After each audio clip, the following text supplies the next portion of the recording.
I have to say this, and I wanted to actually like give you this feedback just live because I had never talked about a course or a retreat or anything that much.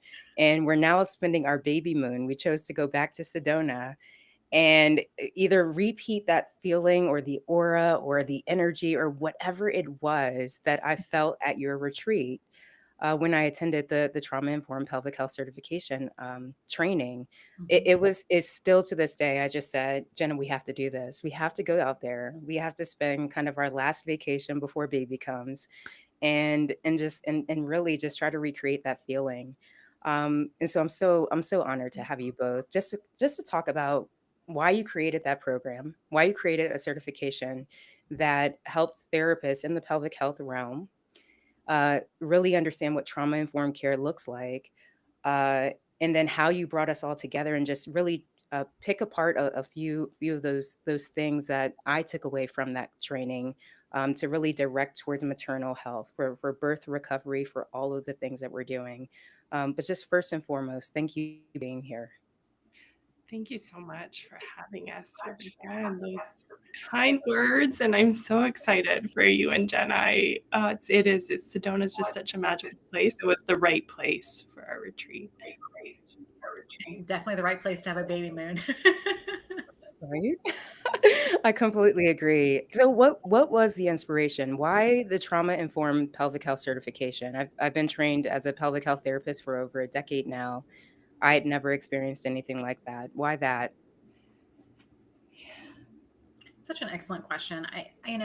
First of all, I just want to say that Lara was an absolute dream person to have this collaboration with. It came out very organically between the two of us, and it just from the moment it started, it was a dream collaboration. And I'd love to hear the way Lara's going to answer the question, but for me, it was deeply personal after working with over a decade with people that have pelvic floor issues, and we know that trauma affects, I think the latest statistics are 1 in 4 women and 1 in 6 men, meaning really a significant portion of our clients carry trauma history, carry trauma stories. And I think that when pelvic health treatment involves intimate touch, it involves vulnerable positioning. And I think our traditional medical model really emphasizes clinician control. It really emphasizes lack of explanation, rush procedures, really implicit consent versus explicit consent.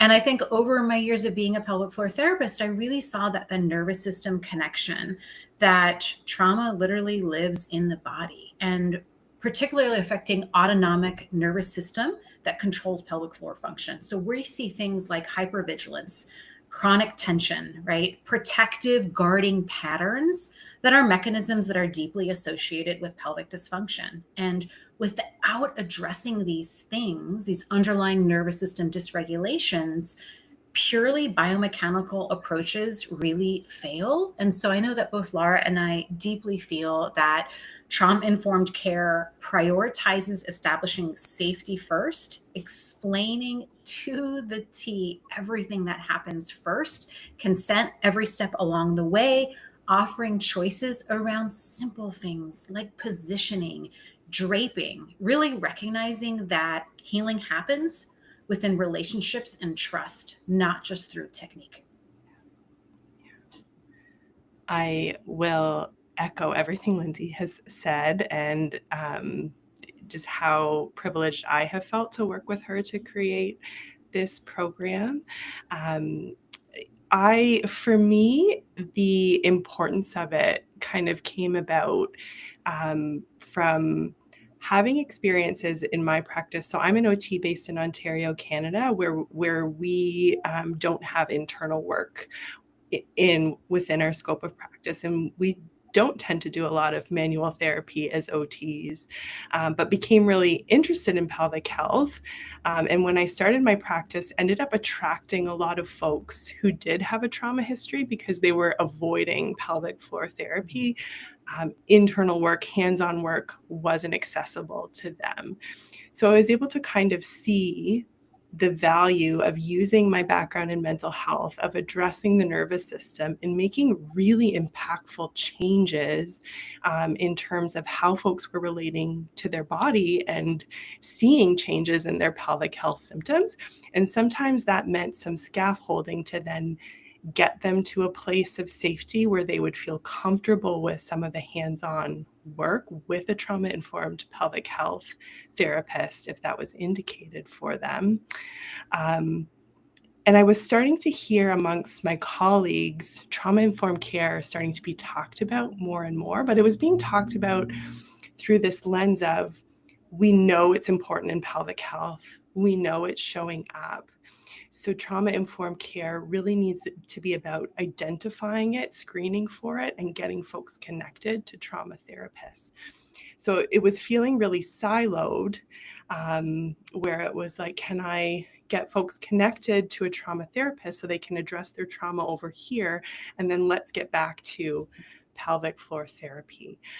So to echo what Lindsey was saying, is I was kind of seeing all of the ways that trauma could show up in so many ways when we were trying to address someone's pelvic floor symptoms. We can't silo it out. It needs to be more than just kind of that screening and those referrals. It needs to be integrated into the work that we do. And Lindsey and I were so aligned with that mission and kind of making it foundational and accessible to therapists to be able to feel confident in having those skills to bring it into their care. Well, what's phenomenal about what you just said, the integration part, not just the referral. I mean, Laura, I think that that's really why I reached out to you all, is because I'm a physical therapist. You two are occupational therapists. And I was trained in the biomechanical model. And that's how I trained practitioners in the acute care space, which, Laura, they completely align with you. There's not internal work in the hospital, right? On the maternity unit. And so the acute care therapists that we were receiving, one OT in particular, she had completed her capstone Doctor of OT, and she reached out to me, which prompted me to reach out to you both. And it was right around the time I attended your retreat. But she wrote this incredibly impactful email. I'll share just some of the details because it did, probably involved a little bit of client sensitive information. But she was involved in a treatment with a patient who had just delivered shortly after C-section, and unfortunately had a episode where she collapsed in the hallway while they were walking. This was someone who was going to be discharged pretty shortly after the occupational therapist did her evaluation, and just revealed that just even a short walk that she would have done around her home, maybe caring for her newborn, she wasn't quite ready to do, and the team would have missed that. And the OT expressed not really just the shock of the treatment, just kind of how chaotic everything was. It was more of, I love your course, Rebecca, but I feel like there is just a piece of me that's getting lost in the care of these patients. One, we're undervalued on the maternity unit as acute care therapists, as occupational therapy practitioners on the maternity unit. A lot of people still don't know what we do.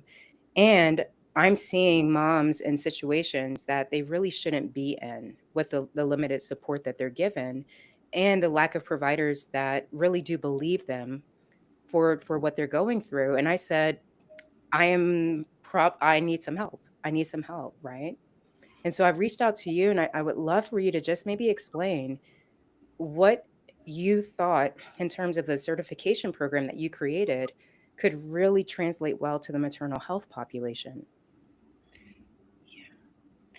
Well, I think one big piece that stands out, especially with that example, is there's so much going on for folks as they are in the hospital, as they're giving birth, as they're undergoing all of these medical procedures, where there's the potential to have an experience that's too much, too fast, and too soon, and overwhelms their nervous system.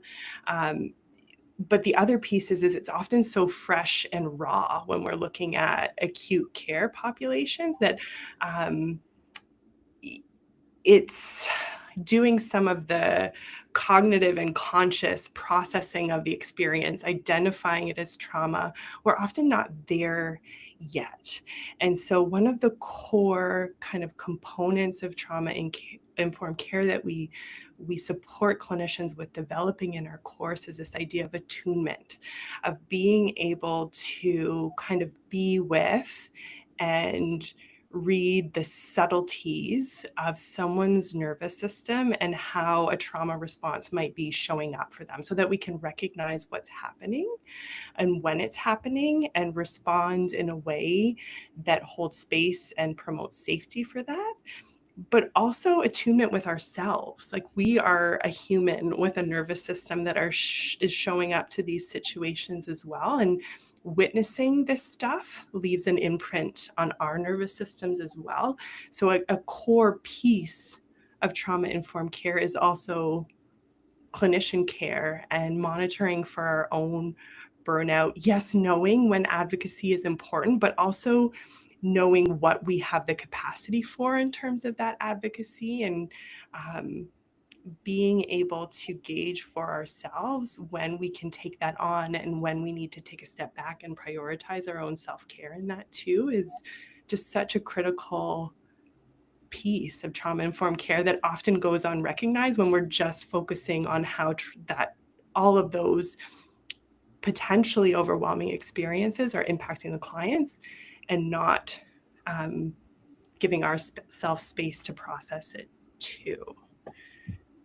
I remember that was one of the assignments, and I'll be honest with you, during the retreat, out of all the things that we were doing at the Trauma-Informed Pelvic Health certification retreat in Sedona, I struggled with that assignment the most. You both sent us out. I remember I chose like a place in the garden under a tree because I felt like I could focus there. But that was like kind of an activity where we were mapping out our own process of self-care for burnout, essentially. And me trying to understand even the difference between like burnout and empathy or Yeah. strain, empathic strain, right? And I was just like, oh my gosh, this is really hard, because I've been in both situations where I knew I wasn't feeling the burnout that is just described of us. Like, I still felt empathy, but I didn't feel supported by my system, Mhm. right? To take on the changes. And I felt like I had to just wheel and deal, in order to get things done, get patients seen, all of it. But that was such a hard assignment because of the self-reflection piece. Yeah. And I just realized there were so many holes in what I was doing and training therapists to do, because it was just very biomechanical. Someone has a C-section, someone loses a tremendous amount of blood, someone has limited support going home after birth. Maybe they're a single parent. Here are the things that you do. Here are the step by step. And I was missing the whole conversation that was taking place in that person's head. Mm. Forgetting to really guide therapists and what questions to ask and all of it. And I think for me, I would love to know just from you both, for those therapists that are feeling that either the strain or burnout, what were some like takeaways that you felt from the trauma-informed pelvic health certification course were important to put in the course that you created for maternal recovery? Yeah, what comes to me, and I really appreciate you bringing out that that was a challenging exercise, Rebecca, because I think that's what most of our students find, even when I went through the exercise myself. And I think it's because I think as therapists, we're so used to showing up. The empaths that we are, we often put ourselves second, third, and fourth. And so even recognizing that this is a worthwhile activity, that we're not just rolling up our sleeves, but we're pausing and reflecting and putting the pieces together for our own lives. For me, I know there was a breaking point when I think the expression is the world got the best of me, my family got the rest of me. It's some expression like this. And that's when my husband had looked at me, and this is my first free user private practice in New York City, and said, "You're not coming home the same person. I know you love what you do, but you're not coming home the same person." And I felt that myself, and him just crystallizing it with his words made me really start to actually get very interested in trauma-informed care. And so it was so interesting because I thought about it always in the lens of my clients, but I never thought about it in the lens of myself.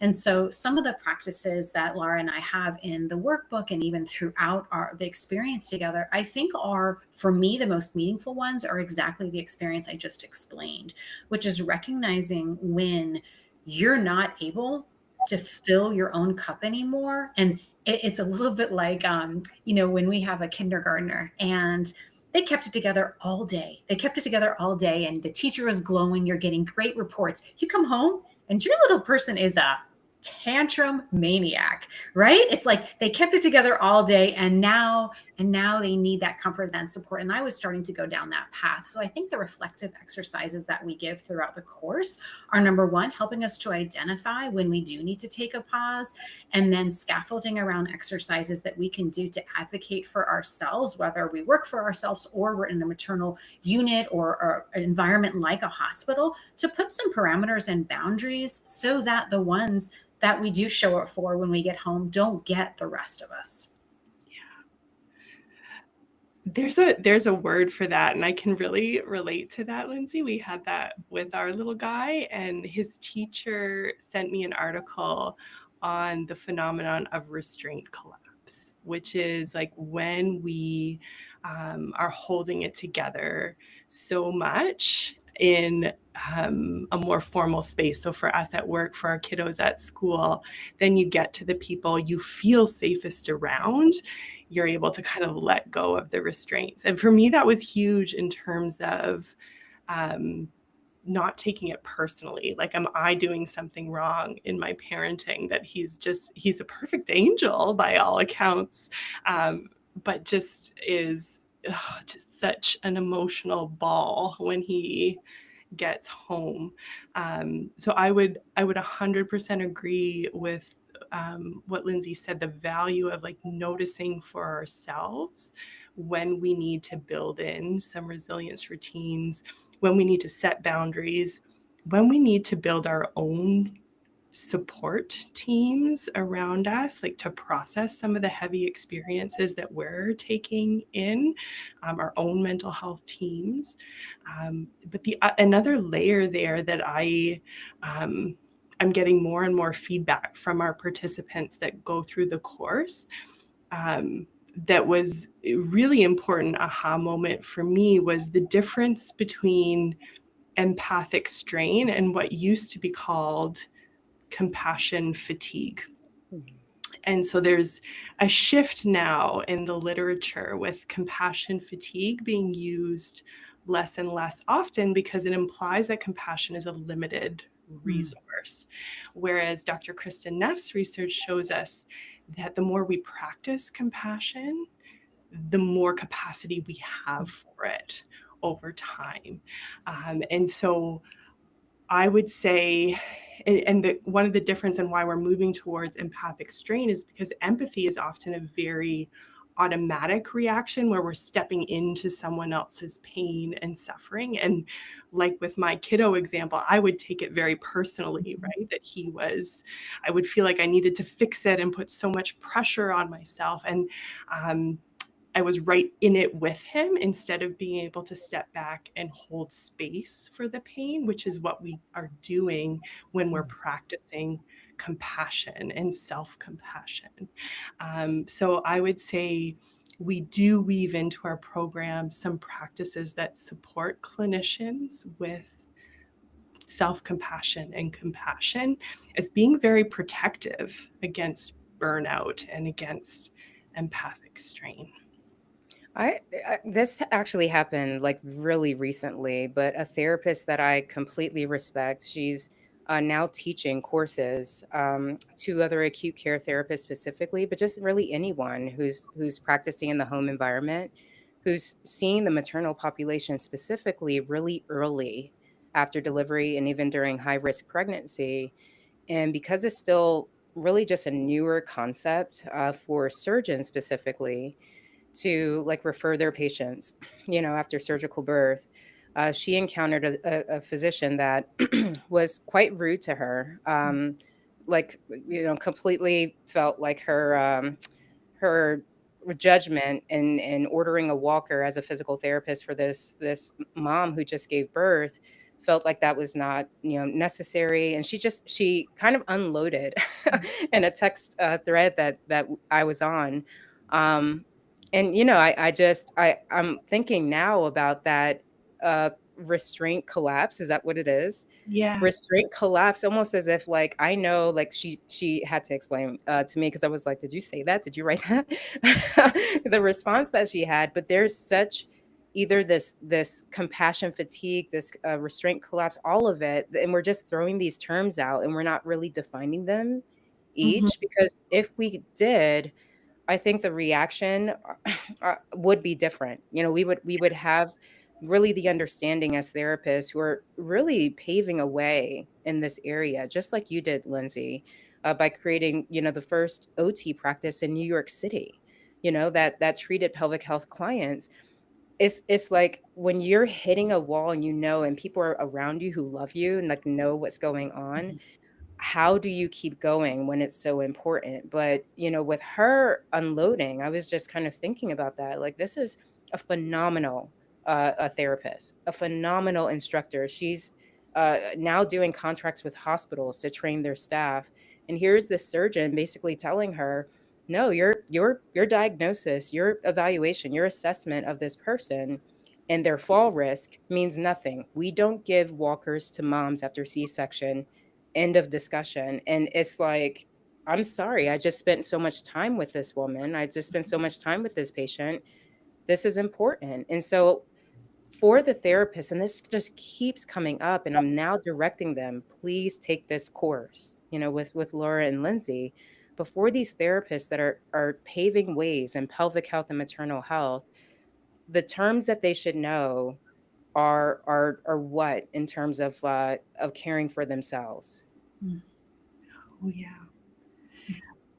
Well, I think in order to kind of be able to recognize those reactions in ourselves, that's so valuable in terms of directing us towards what we need. And it might be, I need that restraint collapse. I need to vent to my people that I can feel safe to, so that I know how can get it out of my system, and then be really thoughtful and intentional as to how I want to show up to that surgeon and respond to that resistance that I'm getting. Sometimes that helps us kind of wade through the mud to be able to use the emotions to direct us towards effective action. And so the signs for us, I think that we might be really struggling, and the terminology, it might be empathic strain, which is that feeling really depleted because we're holding on to a lot of those heavy stories. Another term that often comes up and can be the case for us as providers is secondary trauma. So we can witness and receive kind of these experiences, and it can impact our nervous system and have much the same impact as the person who's having that experience more directly. So we can start to develop symptoms of post-traumatic stress disorder, and burnout. And burnout is often more about what you described, Rebecca, in that I don't feel like I have any agency or have the resources that I need in the environment that I'm in to be able to do my job in a values aligned way, in a way that I can feel good about.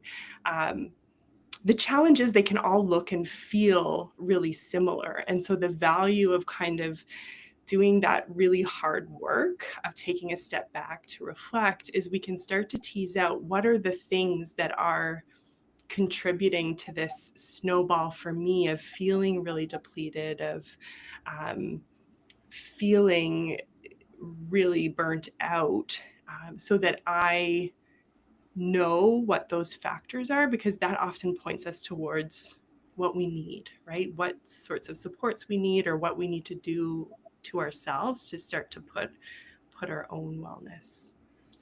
For me, I think a little bit about the layers there, Rebecca, and the question that you gave us, because my first reaction is to think about the client in front of me and sort of the story and the experience that I'm carrying and that I internalize as I'm showing up to serve them. But then in the story you gave, this is another whole layer, which is the physician discounting a credible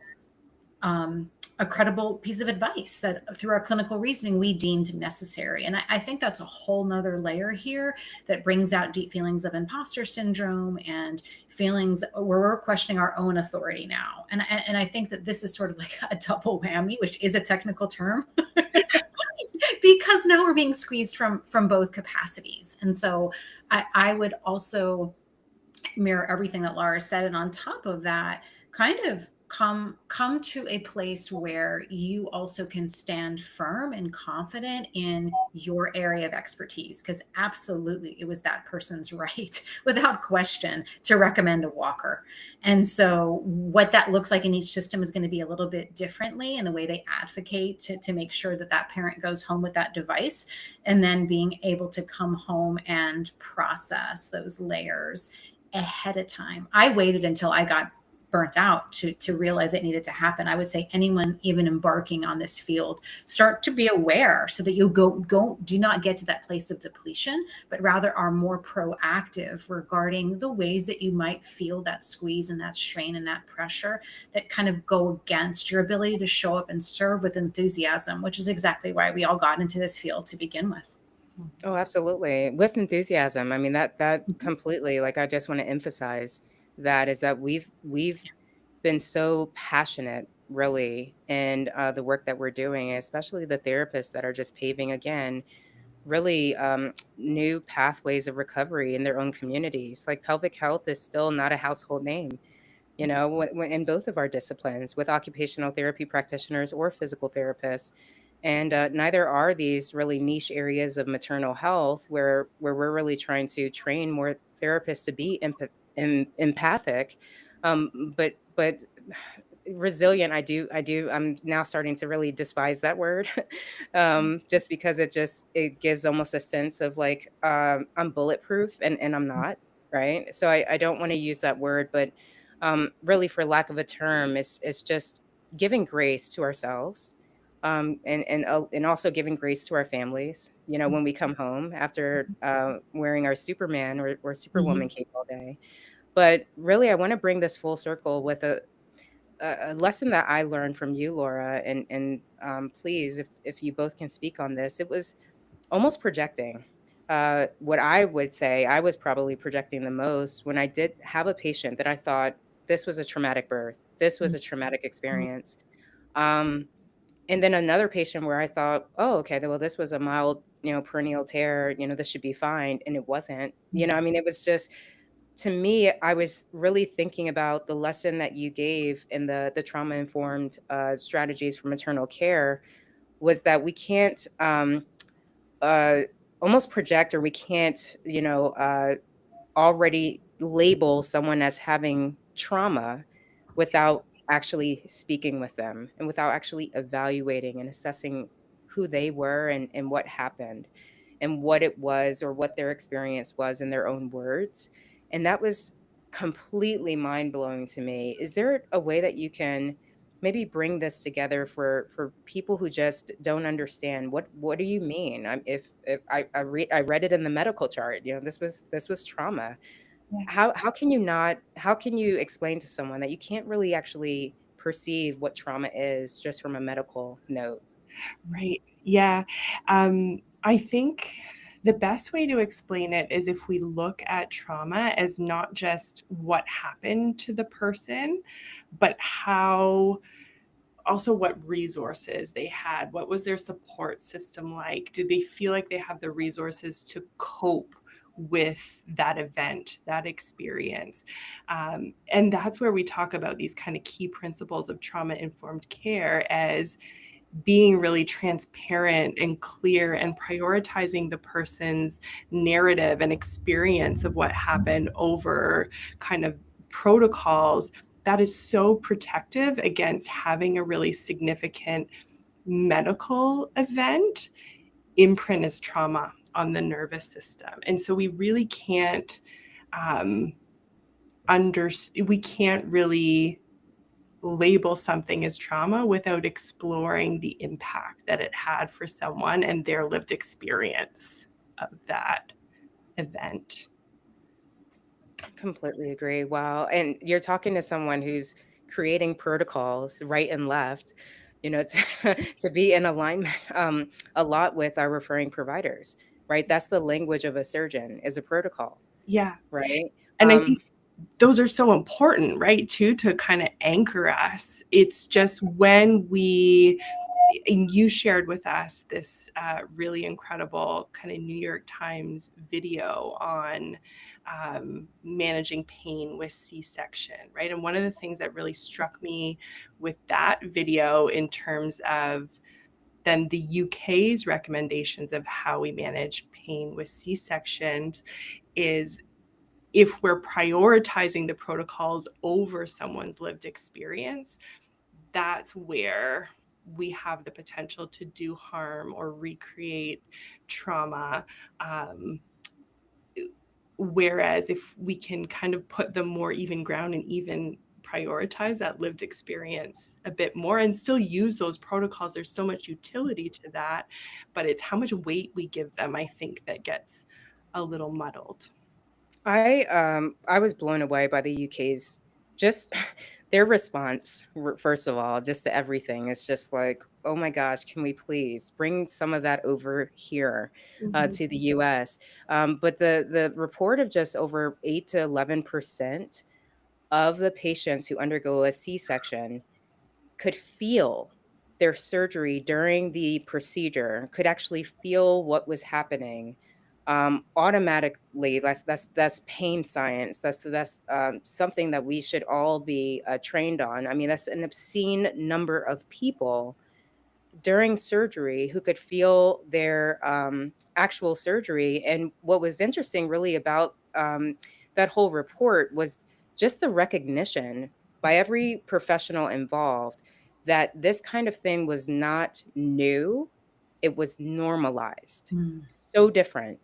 It was normalized not only even by the medical team and the anesthesiologists who knew, these medications or anesthesiology interventions were utilized over and over, even though the fail rate on them was so high. It was normalized also by the patient. Like women weren't actually speaking up. Even first time primary C-section moms undergoing their surgery, they weren't actually speaking up, but then would talk about their trauma in this wonderful report that was done by the New York Times through a podcast called Retrievals, but they were actually able to process it later. And that kind of just brings me really to the close of my conversation with you is there space for us really in trauma-informed rehab for the maternal population? Is there space for more professionals like rehab therapists to be with this population after something like that? 100%. Undeniably, I mean, it's one of those things where I go back to why did these mothers not feel comfortable speaking up? What was the environment that was there that you couldn't raise your hand and say, no, something is wrong? And I think that speaks to sort of the over medicalized white coat syndrome that we're in. And so one of the things that I know, and in full transparency, my background is really in the outpatient sector. I haven't done much work in acute care at all, which is really emphasizing agency and explicit consent, which is something that Lara and I teach over and over again in the course, because how many medical situations are we in where we're told where to sit? We're not asked our thoughts or our opinions on anything. And so one of the things that I think is such a privilege in teaching pelvic health is to emphasize what it feels like when you have a choice.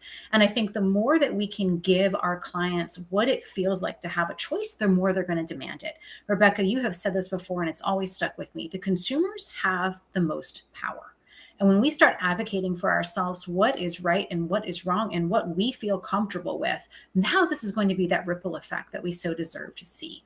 And so I like to empower every single pelvic floor therapist that studies with us to be aware of that ripple effect that we have, even in a 45-minute session together. Because once you feel that in your nervous system, there's no going back. That is medical care, right? And so, yes, I think there is so much room and so much growth. And I'm so grateful for conversations like this and collaborations like this with Lara, because we are changing the story. We are changing the future of what should be, so that people don't have to experience these things anymore.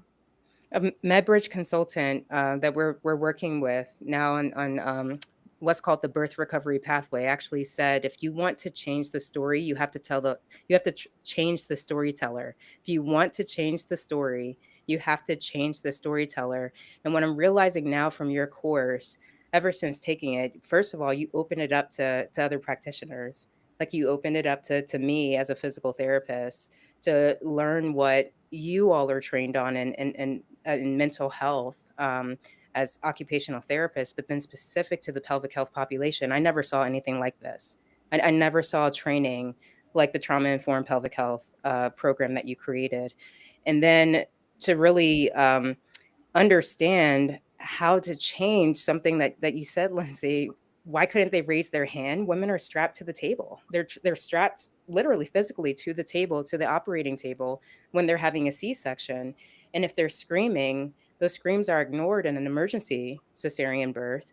And so all of that, like what you're saying is absolutely right, but just almost inherently for some of Mhm. us who would speak up, we can, or we're not even heard or even given another opportunity to just be taken out or put out, so that we're not having to experience that and be conscious through it. And so that's really where I think my most important question for you all is, do you have space in the future? Is this going to be a program that's going to go year after year? Can therapists find about it somewhere and get the training that you're offering, because we're seeing now pelvic health clients in every setting. We're not just outpatient therapists anymore. We're home health, seeing the pelvic health population. We're inpatient providers, acute care therapists seeing the pelvic health population. We're virtual care providers, like I am now, treating these mothers within a few days of going home and having to intervene of whether or not we need to actually go back to the hospital, because I'm seeing so many more things now, and just virtually where they're comfortable get receiving care, but it's hands on, as mental health caps on. And we're seeing these patient populations again in our outpatient practices where we historically have seen them. But we all need this. What you've created, we all could benefit from in pelvic health. How do therapists find out about the program that you've created? So Laura and I have made the decision to offer it a few times a year now. So in the past, we were just going to offer it once. And as you know, it was associated with an in-person retreat that you were able to come to, which we were so appreciative of. I think the model we're moving towards now is to offer it twice a year, and to have a retreat, offer an optional retreat, potentially every year, every other year, where we can come together and really do a deep dive where we get the benefit of being in an incredible environment with each other in community to really, really do a deep dive on this. As fortunate as virtual care is, I'm a big proponent of it. There is something special about stepping out of our usual environment and taking time to be in community. So we're looking forward to that. This is the first week, second week in September. Doors are actually open this week for the program. And then we're going to offer it again in February 2026. And you can find more information about it on my website, which is functionalpelvis.com/trauma. Oh, I'll include that in the show notes today. Lindsey and Laura, I cannot thank you enough. Um, Selfishly, I hope the retreat is open to past Of participants. course. Absolutely. And even if it's not in Sedona, what you've created really can just be replicated anywhere around but there's something special about that place, you guys. I mean, there's something so special about Sedona. But what is it? The vortex? Yeah, the Or vortex. okay. We'll be experiencing all of that on our baby moon. So trauma-informed pelvic health certification program is open to providers who practice in pelvic health.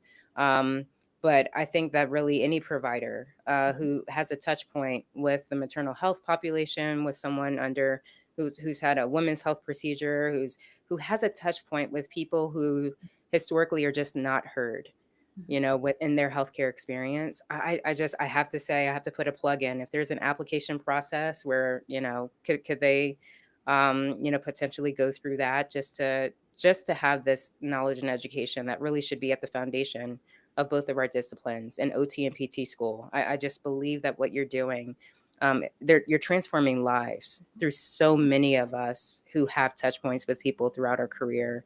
Thank you so much for what you're doing. Thank you. Our absolute pleasure. And just one quick thought that sparked something with what you just said, Rebecca, which is I do believe this work should be at the master's, PhD level, because the thing is, we sort of bare knuckle it. When we're in that level, we're willing to do anything. We feel such a strong calling. And then we get out and we hear the stories and we fall asleep at night replaying them over and over, unequipped with really how to show up better the next day and to sleep better that night. And so I really do believe that this work, whether it's for pelvic health or not, needs to be a core part of every rehab program, honestly, every allied professional program, where we feel such a calling, and that empathic strain is an absolute likelihood, just given our nature and given what we're surrounded by. So I agree with you, and I hope we see that change in our lifetime. Totally. And I have to just say the last word on this. If you ever wanted to make the retreat kind of its own thing, for those of us who just like want to come again, I know that you'll take me because I'm begging you on air. But really, I mean, just again, Laura, I've seen, you now in person at the OTs and Pelvic Health Summit, right? So you already know how head over heels every time, every chance I get, I talk about the OTs and Pelvic Health Summit. It's my favorite pelvic health conference of the year. But I think truly the retreat was its own special sauce. I mean, the time and the intimacy of that conference, of course, I wouldn't want that to be, changed. If you want a big conference with a lot of people, come to the OTs and Pelvic Health Summit. But the trauma-informed pelvic health retreat that you did, wow, if that could even be a way for people to just feed off of that energy, is such an intimate experience. So just kudos to you both, and thank you so much for everything that you're doing. Really, really, truly. Thank you, Rebecca. We're so grateful for all the work that you're doing and for the opportunity to talk about this program. Same.